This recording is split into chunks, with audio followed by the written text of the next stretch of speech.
അപ്പൊ ഇനി മാത്രമല്ല കേട്ടോ, മൊയ്ലിയാർ അടുത്ത കളവ് പറയും നോക്കി. ഇന്നലെ എറണാകുളം പ്രസംഗത്തിലെ അടുത്ത കളവ് മൂപ്പര് പറയാണ്, ഒരാളെ കൊല ചെയ്യപ്പെട്ട് വിധി വന്നാൽ കൊല തിരിച്ചു കൊല്ലുകയാണല്ലോ, അപ്പൊ അതില് പ്രായശ്ചിത്തം ദിയത്ത് നൽകി ഒഴിവാക്കാമെന്ന നിയമമുണ്ടെന്ന് ഞാൻ അവർക്ക് പറഞ്ഞു കൊടുത്തപ്പോഴാണ് അവർക്കത് മനസ്സിലായത്.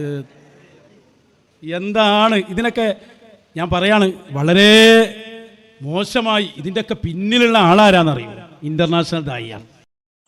ഈ പോത്ത് പച്ച കള്ളം പറഞ്ഞു നോക്കി. എവിടെയോ അതിൽ എപ്പിസോഡ് പറഞ്ഞത് ഞാൻ അവർക്ക് പറഞ്ഞു കൊടുത്തപ്പോഴാണ് അവർക്കത് മനസ്സിലായത് എന്ന് എവിടെയോ പറഞ്ഞേ. പോത്തെ മരപ്പോത്തെ ഞാനത് വിളിച്ചാൽ പോരാ, പച്ച കള്ളം പറയാം. നമുക്ക് ഇവിടെ എപ്പിസോഡ് പറഞ്ഞേ. ഈ സാധനം ക്ലിപ്പ് ഉണ്ടല്ലോ, ഞാൻ കാണിച്ച ക്ലിപ്പ്. ഞാൻ അവർക്ക് ഇങ്ങനെ നിയമം ഉണ്ടല്ലോ എന്ന് പറഞ്ഞപ്പം ആണ് അവർക്കത് മനസ്സിലായത് എന്ന് ഉസ്താദ് പറഞ്ഞിട്ടുണ്ടോ? കൈതേ പാച്ച നോറിയേ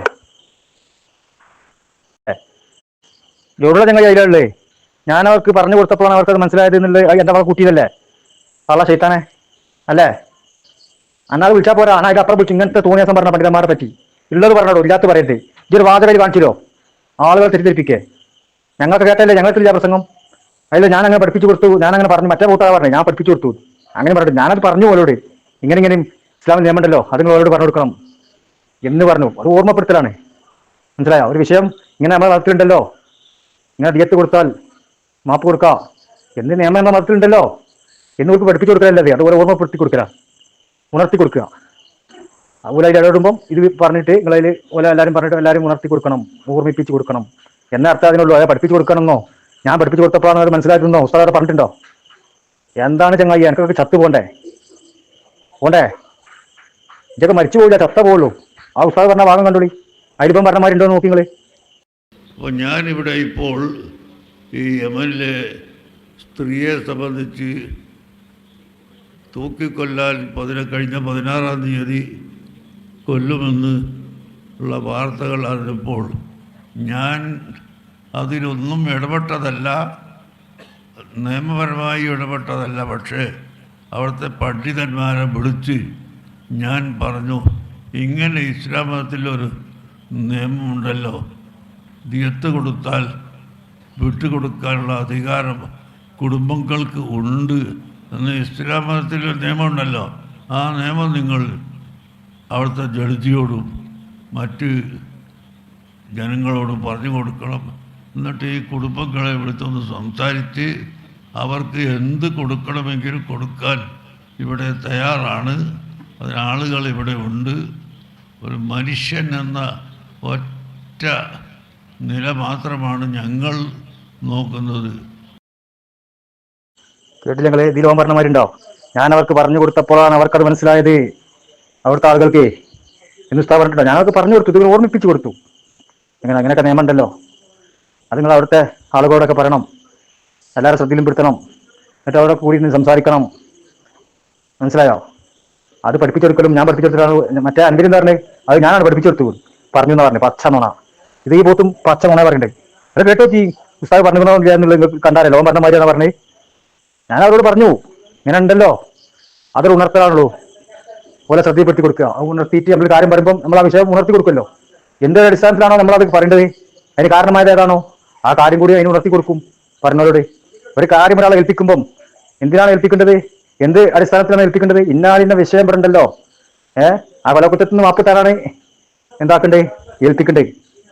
അപ്പൊ അവരോട് ഈ ഏൽപ്പിക്കാൻ ഉള്ള കാരണം പറഞ്ഞു കൊടുക്കും. കാരണം ഇസ്ലാമിൽ നമ്മൾ മതത്തിൽ ഇങ്ങനെ ഉണ്ടല്ലോ, ദിയത്ത് കൊടുത്ത് പ്രദർശിച്ച് ഒഴിവാക്കി മാപ്പ് കൊടുക്കലുണ്ടല്ലോ, അതും കൂടി നിങ്ങൾ അവരോട് പറഞ്ഞിട്ട് ഇവരെ കുറിച്ച് സംസാരിക്കണം എന്നാ ഉസ്താദ് പറഞ്ഞിട്ടുള്ളൂ. അല്ലാതെ ഞാൻ പഠിപ്പിച്ചെടുത്തുന്നോ ഞാൻ പറഞ്ഞപ്പോൾ അവർക്ക് മനസ്സിലായിരുന്നോ ഉസ്താദ് പറഞ്ഞിട്ടില്ല. പച്ചക്കള്ളം ആ പോത്ത് കരുന്നോണ പറഞ്ഞതാണ്. അവനെ മനുഷ്യനെ വിൽക്കാൻ പറ്റില്ല. കാരണം ഉലായിക്കത്തല്ല ഞാൻ പറഞ്ഞില്ലേ, മൃഗത്തെക്കാൾ അകപ്പതിച്ചു പോയി. അവനെ മൃഗങ്ങളെ പേരെ വിൽക്കാൻ പറ്റുള്ളൂ, മൃഗങ്ങളെ പേരും വിൽക്കാൻ പറ്റില്ല. അതുകൊണ്ടാണ് ഞാൻ വിളിച്ചത്. നിങ്ങളൊന്നും വിചാരിക്കണ്ട. ഈ പിസ്താന ഇങ്ങനെ എട്ടുകാലം മുന്നിൽ വിളിക്കുന്നത് പിന്നെ മനുഷ്യനെ വിൽക്കാൻ പറ്റുമോ? അതുകൊണ്ടാണ് ആരൊന്നും വിചാരിക്കണ്ട, അത് വിളിക്കും.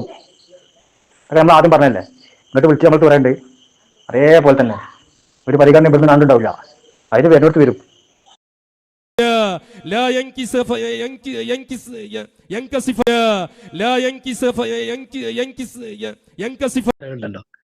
എന്താണ് കുഞ്ഞാമ ഈ കോലത്തില് കജ്ജലങ്ങി പണിക്ക് നിക്കണോ? അത് ചോദിച്ചാൽ എപ്പോഴും പറയണ്ടേ, ജന പറയണ്ടല്ലോ പൂള ഒത്താൻ പോയിക്കൂടെ എനിക്കതാ ഏറ്റവും നല്ലേ. ഒരു അതീത് വായിക്കണ കോലാണ് കുതിര. എന്താണ് കൊല്ലിക്കെട്ടല്, വെള്ളമടിച്ചാൽ മതി. സത്യത്തിൽ അടിച്ചിട്ട് തന്നെ പ്രസംഗിക്കണ്ടേ, സംശയമൊന്നുമില്ല. ഇപ്പോൾ പറഞ്ഞെന്താ അറിയോ, നാളെ മറ്റന്നാളായിട്ട് ഈ വാർത്ത വരും, കേന്ദ്ര ഗവൺമെന്റിൽ നിന്ന് വരും. അപ്പം നമ്മൾ അഡ്വാൻസ് ആയിട്ട് പറഞ്ഞിട്ടാണ് വാർത്ത വരും. കേന്ദ്ര ഗവൺമെന്റിൽ നിന്ന് ഔദ്യോഗികമായിട്ട് അവിടുത്തെ ഗവൺമെന്റ് മുഖേന വരുമ്പോൾ കേന്ദ്രത്തിൽ തന്നെ വരില്ലേ. പക്ഷേ ഇതന്നെ കേന്ദ്രത്തിന് വരുള്ളൂ, ഇതിനപ്പുറം ഉണ്ടല്ലോ കേന്ദ്രത്തിന് വരില്ല. ഇനി ഇവിടുന്ന് ആണ്ട് കേന്ദ്രത്തിന് പോകും, അത് പോകണം, അത് പോകേണ്ടി വരും. അതിവിടെ എല്ലാവരും പറഞ്ഞു തന്നെയാണ്, മനസ്സിലായോ? ഈ വാർത്ത ഇനി കേന്ദ്രത്തിന് കിട്ടുള്ളൂ, കേന്ദ്രം ഇതേ സ്ഥിരീകരിക്കുള്ളൂ, മനസ്സിലായോ? അതിനപ്പുറം സ്ഥിരീകരിക്കാൻ കഴിയില്ല. നിങ്ങളിവിടെ കേന്ദ്രം ചർച്ച നടത്തുന്നുണ്ട്, മറ്റേ ഉണ്ടെന്ന് പറയല്ലോ. കേന്ദ്രം ചർച്ച നടത്തുന്നില്ല, ഈ തീരുമാനം ഈ ചർച്ചയിലാണ് നടന്നിട്ടുള്ളത്. ഇനി ഇത് കേന്ദ്രത്തിന്റെ തീരുമാനമായി വരിക എന്നല്ലാതെ അതങ്ങനെ തന്നെ വരുള്ളൂ. അത് അന്യ രാജ്യമാകുമ്പം, വിദേശ രാജ്യമാകുമ്പം അങ്ങനെ തന്നെ വരാൻ പറ്റുള്ളൂ. അത് നമുക്കും അറിയാം, എല്ലാവർക്കും അറിയാം. ഇത് കേന്ദ്രം സ്ഥിരീകരിക്കും. കാരണം അത് രേഖാമൂലമായി വരുമ്പം കേന്ദ്രത്തിൽ നിന്ന് ഇടപെടണേ, അതെല്ലാവർക്കും അറിയാം. അതിനാണ് കേന്ദ്രത്തിന് കത്തയച്ചതും കേന്ദ്രത്തിൽ ഇടപെടണമെന്ന് പറഞ്ഞതും കേന്ദ്രത്തിൽ പെടുത്തു നോക്കാം. അത് അന്യ രാജ്യമാകുമ്പോൾ എന്തായാലും വേണം, ഇവിടെ എല്ലാവർക്കും അറിയാം. ഇതാണ് കേന്ദ്രം സ്ഥിരീകരിക്കാൻ പോവുക. അല്ലാതെ ഇതിനപ്പുറം ഒരു വാർത്ത, ഇതിനപ്പുറം ഈ ചർച്ചയിൽ നിന്നല്ലാതെ മറ്റൊരു ചർച്ചയിലൂടെ കേന്ദ്രം ഇത് സ്ഥിരീകരിക്കാൻ കേന്ദ്രത്തിന് കഴിയില്ല. ഇതിന് രേഖാമൂലമായി വരും, അടുത്ത കോടതി ഇതൊക്കെ രേഖയായിട്ട് വരുമ്പം അപ്പോഴേ കേന്ദ്രം സ്ഥിരീകരിക്കുള്ളൂ. അതുകൊണ്ട് തന്നെ ഇന്ന് രാവിലെ വാർത്ത വന്നു, അങ്ങനെ ഒരു വിഷയം തന്നെ ഇല്ല, കേന്ദ്ര ഗവൺമെന്റ് അതിനെ തള്ളിക്കളയുന്നു. കഴിഞ്ഞില്ലേ? ഇവനൊക്കെ മറുപടി പറയാൻ നമുക്ക് പോലും നാണം തോന്നും. അത്രത്തോളം ഈ പൊതുജനങ്ങൾക്ക് മുഴുവൻ അറിയുന്ന ഒരു കാര്യം അല്ലേ? അതായത് നമ്മൾ എന്നല്ല, ഈ വാർത്തകൾ കാണുന്ന സകല മനുഷ്യർക്കും അറിയുന്ന ഒരു കാര്യത്തെ പച്ചയ്ക്ക് വ്യഭിചരിച്ചുകൊണ്ട് ഇങ്ങനെ പറയാ, എന്നിട്ട് 4 മണിക്കൂറും 3 മണിക്കൂറും തികയ്ക്കുക. ഇതിനൊക്കെ നമ്മൾ മറുപടി പറയാൻ നിന്ന പ്രവർത്തകർ നമ്മളോട് ചോദിക്കുകയാണ്. ഇതൊക്കെ നമുക്ക് അറിയണമല്ലേ, എന്തിനാണ് ഈ മോയന്തിന് മറുപടി കൊടുക്കുന്നത് എന്നുള്ളതാണ് നമ്മളോട് വരെ ചോദിക്കുന്നത്. അപ്പോൾ പിന്നെ നമ്മളെ ഉസ്താദുമാർ ഇവൻക്കെതിരെ മറുപടി പറയുമോ? നമ്മളൊന്ന് ആലോചിച്ച് നോക്കി. 15-ാം തീയതി ഉസ്താദ് വിധിപ്പകർപ്പ് വിട്ട സമയത്ത് കേന്ദ്ര സർക്കാർ പറഞ്ഞത് എന്താ? ഇങ്ങനെ ഒരു വിധിപ്പകർപ്പ് ഞങ്ങൾക്ക് കിട്ടിയിട്ടില്ല, ഞങ്ങൾ അതിന്റെ സ്ഥിരീകരണം നടത്തുന്നില്ല. എന്നിട്ടോ 16-ാം തീയതി വധശിക്ഷ നടന്നോ? ഇല്ല. ഏതടിസ്ഥാനത്തിലാണ് ആ വധശിക്ഷ നടക്കാതിരുന്നത്?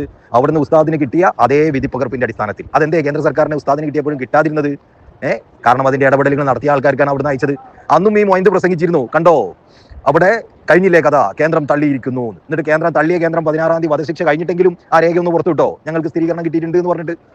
ആ ദലാലിന്റെ കുടുംബം പോലും എന്ത് ചെയ്തു? അതിന്റെ സ്ഥിരീകരണം കിട്ടിയിട്ടുണ്ട്, പോസ്റ്റ്പോൺ ചെയ്തിട്ടുണ്ട് എന്നുള്ള സ്ഥിരീകരണത്തിന് വേണ്ടി പങ്കുവെച്ച വിധിപ്പകർപ്പ്, ഉസ്താദ് പങ്കുവെച്ച ആ വിധിപ്പകർപ്പായിരുന്നു ഗ്രാൻഡ് മുഫ്തി ഓഫ് ഇന്ത്യ എന്ന് എഴുതിയിട്ടുള്ളത്. എന്നിട്ട് അന്നും പ്രസംഗിച്ചിരുന്നു, മൊയ്ന്ത് കണ്ടോ കഴിഞ്ഞില്ലേ, അത് അടിസ്ഥാനരഹിതമാണെന്ന് തെളിഞ്ഞില്ലേ, തീർന്നില്ലേ എന്ന് വെച്ചിട്ട്. ഇവനെ പോലെ ഒരു നമുക്കൊക്കെ വേറെ ഉണ്ടോ? നമുക്ക് തന്നെ നാണം തോന്നുന്നു. ഇവൻക്കൊക്കെ വേണ്ടി ഫേസ്ബുക്കിലോ അല്ലെങ്കിൽ സോഷ്യൽ മീഡിയയിലോ മറുപടി പറയാൻ നന്നായി ലജ്ജ തോന്നുകയാണ്. കേന്ദ്ര ഗവൺമെന്റിന്റെ ഭാഗത്തു നിന്ന് അത്തരമൊരു നീക്കം നടത്തി അതിനൊരു ശുഭസൂചന വരുന്നു എന്ന് കേൾക്കുമ്പോഴേ കൂടനെ പറയാ, ഇതാ ഞങ്ങളെ ഓഫീസിൽ നിന്ന് വിവരം കിട്ടിയിട്ടുണ്ട്, ആയതുകൊണ്ട് ഇതാ റദ്ദാക്കിയിരിക്കുന്നു.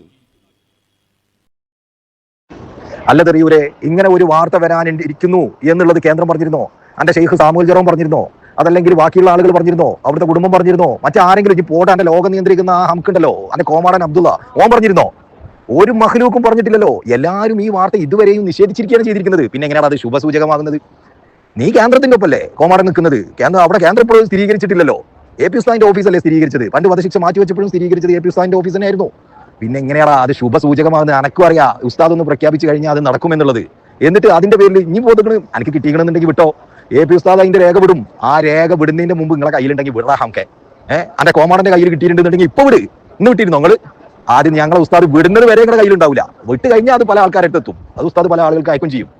ഈ വാഗത്തെമ്മാടി കൂട്ടങ്ങള്, ഉളുപ്പില്ലാത്ത ഹംക്കിങ്ങള്. ആ കാലം കഴിഞ്ഞിനി മൊയ്ലിയന്മാരെ കാലം തന്നെ വിടല്ല. ഇനി വരുന്നത് നാടന്മാരായ മനുഷ്യന്മാരെ കാല.